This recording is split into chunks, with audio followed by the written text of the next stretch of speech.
Question number 10 को देखेंगे। The area of an equilateral triangle A B C is 17,320.5 centimetre square with each vertex of the triangle as a centre. A circle is drawn with a radius equal to half of the length of the side of the triangle. See figure. Find the area of the shaded region. यहाँ पर देखिए एक equilateral triangle A B C है और इसके vertex पर देखिए circle बना है, बी पर भी बना है और सी पर भी बना है। तो कह रहा है कि ये जो शेडेड रीजन है इसका एरिया निकालना है। तो देखिए इसमें क्या क्या गिवन है। एक इक्विलेटरल ट्रायंगल का एरिया दिया गया है और फिर कह रहा है कि a circle is drawn with radius equal to the half the length of the side of triangle. ये जो सर्कल है ना इसका रेडियस कितना है, इक्विलेटरल ट्राइंगल के एक साइड के हाफ के बराबर है। अब आपको क्या करना है कि find the area of the shaded reason. तो हम क्या करेंगे कि देखिए इक्विलेटरल ट्राइंगल का एरिया निकाल दीजिए और यहाँ पर देख लीजिए सेक्टर जो बन रहे हैं। यहाँ पर इसका अगर मैं नेमिंग कर दूँ, ये एक्स मान लूँ और इस पॉइंट को वाई मान लूँ, तो देख लीजिए एक सेक्टर बन रहा है ना, ए एक्स और वाई। इसका हम क्या करेंगे, एरिया निकालेंगे। तो तीनों सेक्टर का देखिए एक सेक्टर ये, एक सेक्टर ये और एक सेक्टर ये, तीनों का एरिया निकाल कर हम क्या करेंगे कि इक्विलेटरल ट्रायंगल के एरिया से माइनस कर सकते हैं, तो ये वाला वैल्यू निकल जाएगा। तो देखिए क्वेश्चन में जो गिवन है उसको मैं लिखूंगा। सबसे पहले देख लीजिए जो यहाँ पर सबसे ट्विस्ट वाली बात यह है कि ये इक्विलेटरल ट्रायंगल का साइड नहीं दे रखा है। तो हम इसको BC हमने मान लीजिए x, तो अगर ये x होगा तो इसके सारे साइड इक्वल होंगे यानी कि x के बराबर होंगे। तो चलिए अब हम शुरू करते हैं। हमने लेट कर लिया AB is equal to BC is equal to AC is equal to ये x, हमने ये वैल्यू x को लेट किया है। और तो इस सर्कल की अगर बात होगी तो सर्कल का रेडियस कितना हो जाएगा, इसका वन क्वेश्चन में जैसा कि बताया गया है कि वन साइड जो है ना उसका हाफ होगा, यानी कि अगर साइड को हमने x माना है तो रेडियस x/2 हो जाएगा। यहाँ पर देखिए इस क्वेश्चन की सबसे बड़ी बात यह है कि यहाँ पर एरिया तो दे रखा है लेकिन उसका साइड नहीं दे रखा है। तो देखिए हम क्या करेंगे, सबसे पहले देखिए जो वैल्यू गिवन होता है ना, ये वैल्यू इस इक्विलेटरल ट्रायंगल का एरिया है। तो जो वैल्यू दिया गया होता है हम उसी का फॉर्मूला लिखकर उस पर कैलकुलेट करते हैं। देखिए एरिया ऑफ इक्विलेटरल, यहाँ आप लिखिए एरिया ऑफ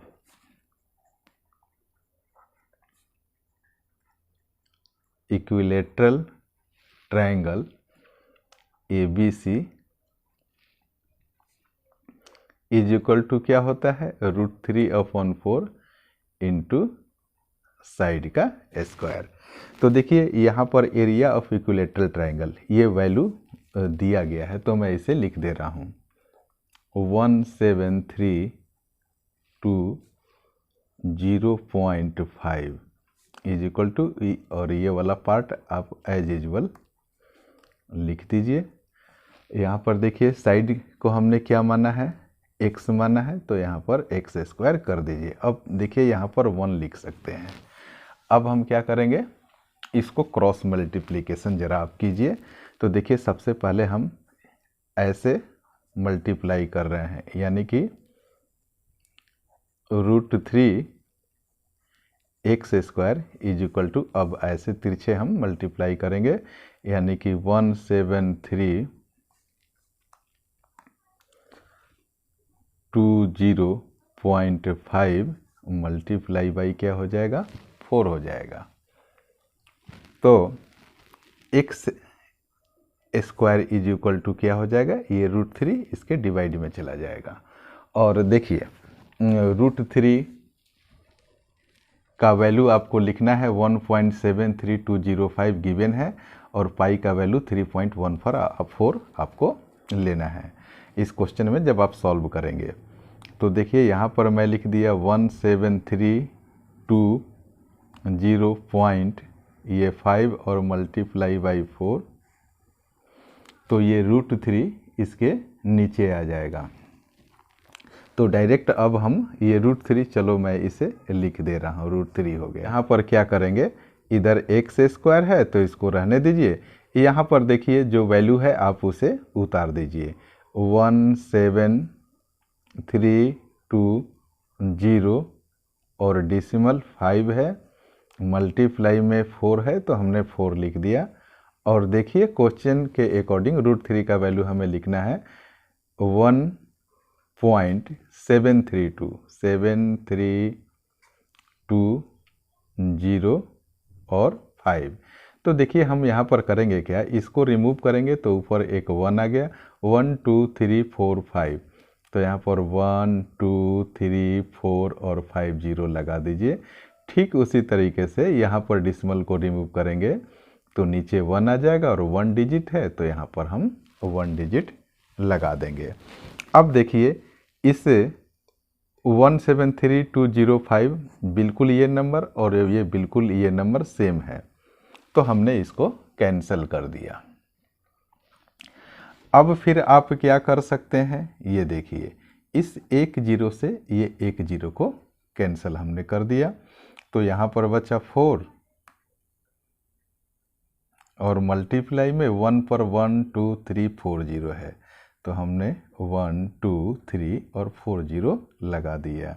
ये x² का वैल्यू है, इसलिए जब हम केवल x लिखेंगे तो ये जो पावर है इक्वल के राइट की तरफ जाएगा तो रूट बन जाएगा।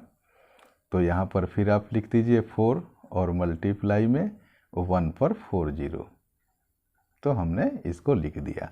तो x का वैल्यू क्या आ गया, 4 का जब हम स्क्वायर रूट इसका वैल्यू निकालेंगे तो ये 2 हो जाएगा, और यहाँ पर देखिए 4 0 है तो आप इसको 1 लिखकर 2 0 ले लीजिए, तो इसका वर्गमूल निकल गया। यानी कि x का वैल्यू जब 2 में जब 100 से मल्टीप्लाई करेंगे तो ये आ गया 200, यानी कि x का वैल्यू क्या आया, 200 आ गया। तो हमने x किसको लीड किया था, यहाँ पर देखिए नीचे हमने लिखा है, थोड़ा सा मैं दिखा भी दे रहा हूँ, ये ट्रायंगल के एक साइड को हमने x लीड किया था। तो चलिए अभी x का वैल्यू तो आ गया। अब हम क्या करेंगे, आप देखिए ज़रूरत पड़ेगी तो हम पिक्चर को दिखाएंगे। अब हम क्या करेंगे कि एरिया ऑफ सेक्टर निकालेंगे। अब यहाँ पर पिक्चर पर एक बार और मैं चलना चाहूँगा। देखिए हम क्या करेंगे, ये एक इक्विलेटरल ट्रायंगल है, तो ये इसके तीनों एंगल जो आपस में इक्वल होंगे, तो हम यहाँ पर इसका एक एंगल 60 डिग्री का हो जाएगा। तो AX और ये Y, ये सेक्टर देख रहे हैं ना, इसका एक का सेक्टर निकालेंगे और 3 से मल्टीप्लाई कर देंगे तो तीनों ट्रायंगल का सेक्टर हो जाएगा। तो हम इसको थोड़ा सा एडजस्ट करना चाहूँगा पेज को। तो देखिए अब हम लिखेंगे कि एरिया ऑफ सेक्टर,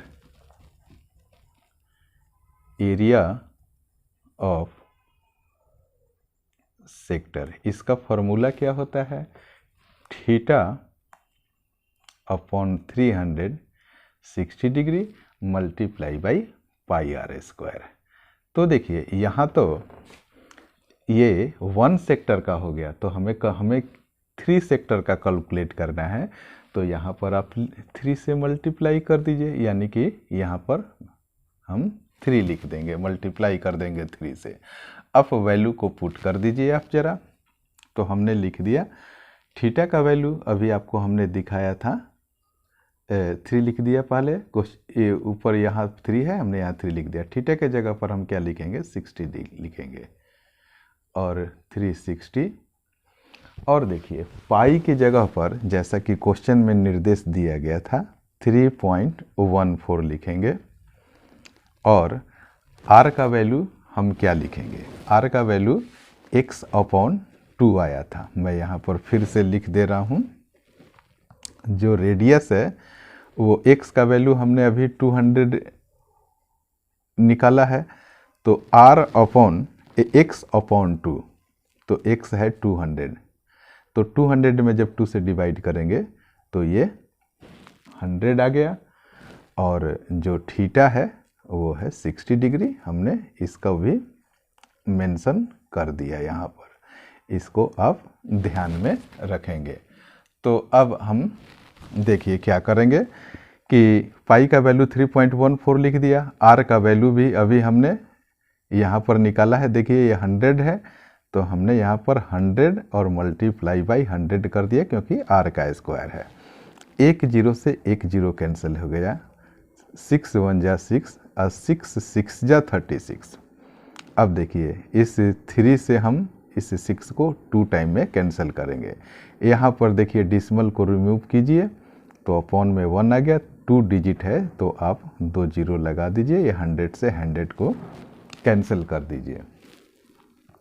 अब देखिए यहाँ पर बचा क्या, अब आप देख सकते हैं कि ये 314 भी है और नीचे 2 भी है, तो इसको 2 से 2 1 जा 2, और यहाँ पर देखिए इसको मैं कैंसिल कर रहा हूँ, 2 1 जा 2, 2 5 जा 10 और 2 7 जा 14, यानी कि यहाँ पर क्या बचा, तो आप उसे लिख दीजिए 157, और 157 में 100 भी ये बचा है, 157 में 100 से मल्टीप्लाई करेंगे तो 2 जीरो और इस पर लग जाएगा, तो ये क्या हो गया, सेंटीमीटर का स्क्वायर।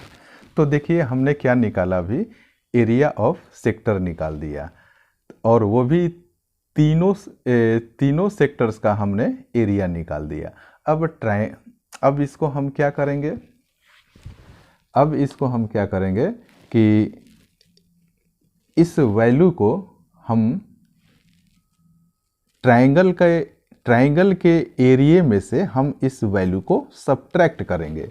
तो आप लिखिए, थोड़ा सा मैं पेज को ऊपर करूंगा, अभी आपको समझाऊंगा। एरिया ऑफ शेडेड रीजन आप पहले लिख लीजिए, फिर मैं आपको बताता हूं। एरिया ऑफ शेडेड रीजन,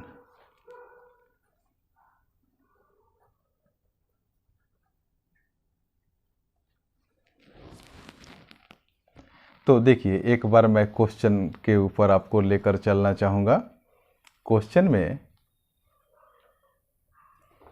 में यहाँ पर देखिए ये ट्रायंगल, इक्विलेटरल ट्रायंगल का एरिया दे रखा है, तो इस इक्विलेटरल ट्रायंगल के एरिया में से हम क्या करेंगे, ये सेक्टर देखिए, ये वाला सेक्टर, ये वाला सेक्टर और ये वाला सेक्टर, इस तीनों सेक्टर के एरिया को हम सब्ट्रैक्ट कर देंगे, तो ये वाला शेडेड रीजन आ जाएगा। यानी कि इक्विलेटरल ट्रायंगल का जो एरिया है वो क्वेश्चन में गिवन है, तो हम क्या करेंगे, उसे लिख देंगे।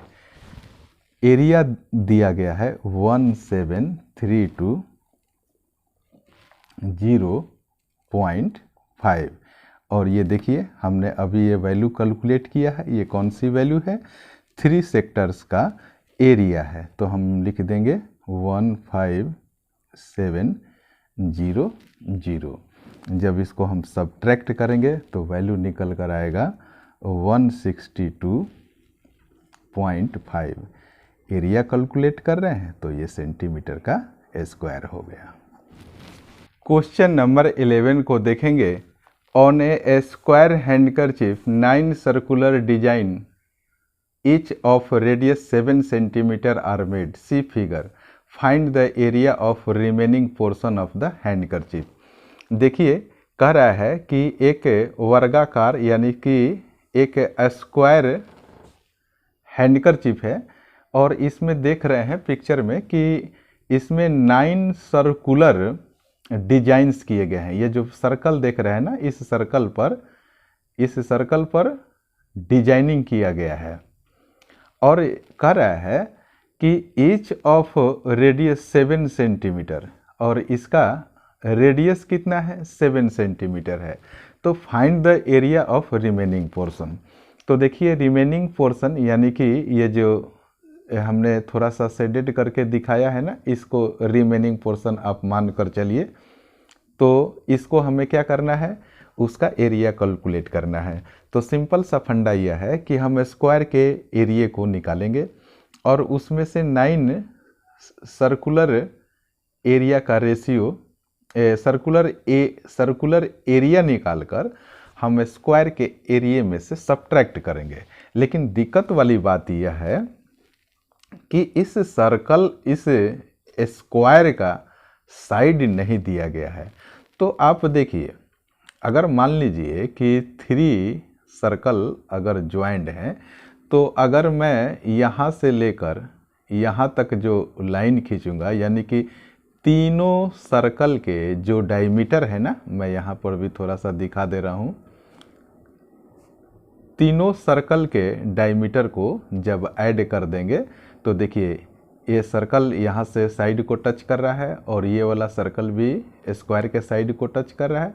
तो जितना इस तीनों सर्कल का डायमीटर होगा उतना ही इस स्क्वायर का साइड होगा, यानी कि डायमीटर का जो वैल्यू आएगा वही वैल्यू इस स्क्वायर के वन साइड के बराबर होगा। अब बात को आप लोग समझ गए होंगे। तो चलिए, ये सर्कल का रेडियस कितना दिया हुआ है आप लिखिए। जो सर्कल दिए हैं ना, दिए गए हैं, इसका रेडियस है 7 सेंटीमीटर। तो हमने यहाँ पर 7 सेंटीमीटर लिख दिया। अब देखिए, तो अगर इसका रेडियस 7 सेंटीमीटर है तो इसका डायमीटर कितना हो जाएगा, 2 रेडियस के इक्वल होगा ना। यानी कि देखिए हम क्या करेंगे, इसको लिख दिया हमने 7 × 2 यानी कि 14 सेंटीमीटर हो गया। तो एक सर्कल का 14, दूसरे सर्कल का 14, फिर तीसरे सर्कल का डायमीटर 14, यानी कि 14, 14 और 14 को ऐड करेंगे तीनों सर्कल के डायमीटर को, तो हमारा स्क्वायर का एक साइड निकल कर आ जाएगा। तो आप लिखिए स्क्वायर का, हमने यहाँ पर लिख दिया स्क्वायर, एक कॉमा लगा दिया। इसका साइड कितना होगा, तो साइड इज इक्वल टू क्या हो जाएगा, इस डायमीटर को 3 से मल्टीप्लाई कर दीजिए क्योंकि 3 सर्कल यहाँ दिए हुए हैं।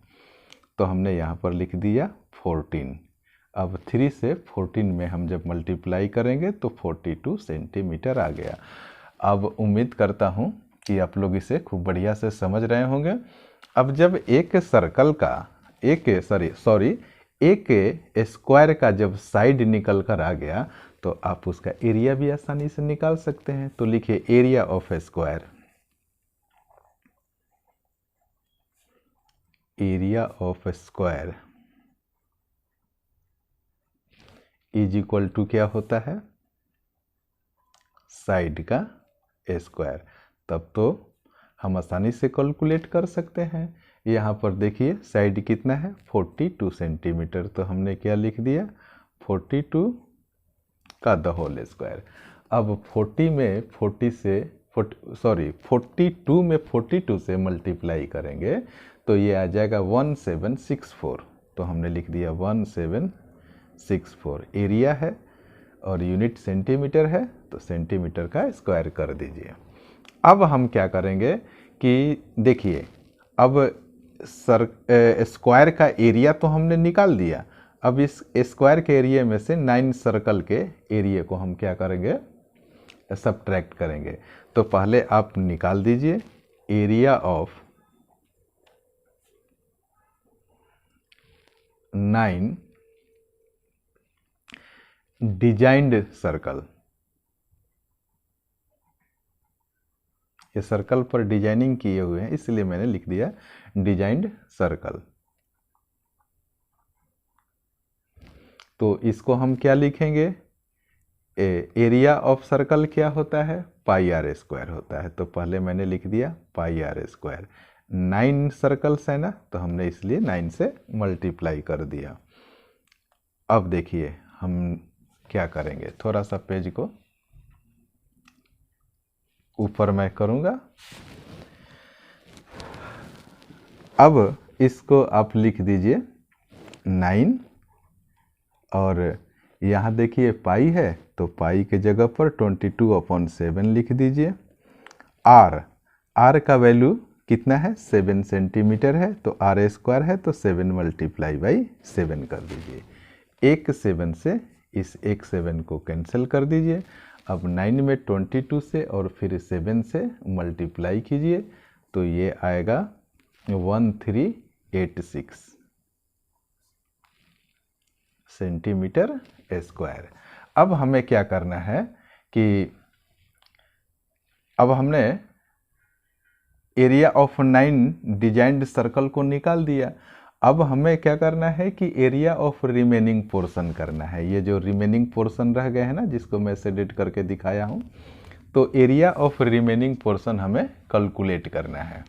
तो अब हम इसको लिखेंगे एरिया ऑफ रिमेनिंग पोर्शन।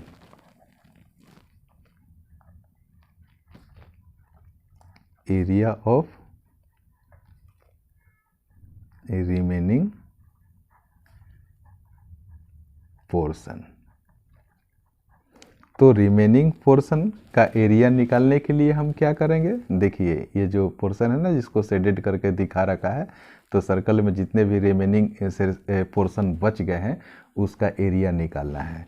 तो हम क्या करेंगे कि जो स्क्वायर का हमने एरिया निकाला है, यानी कि ये देख लीजिए एरिया ऑफ स्क्वायर 1764 सेंटीमीटर का स्क्वायर है। इसमें से हम जो 9 सर्कल्स हैं उसके एरिया को माइनस करेंगे। तो आप लिखिए 1764 माइनस, यहाँ पर देखिए 9 डिजाइन सर्कल का एरिया हमने निकाला है ना 1386, तो यहाँ पर लिख दीजिए 1386। जब आप इस वैल्यू में से इस वैल्यू को सब्ट्रैक्ट करेंगे तो रिजल्ट कितना आएगा 378, और यहाँ पर लिख दीजिए सेंटीमीटर का स्क्वायर। ये आपका आंसर हो गया। मैं उम्मीद करता हूँ कि ये क्वेश्चन आपको बहुत ही आसानी से समझ में आ गया होगा। अगर आपको मेरा वीडियो अच्छा लगा तो कृपया मेरे चैनल को सब्सक्राइब कीजिए। Thank you so much for watching this video.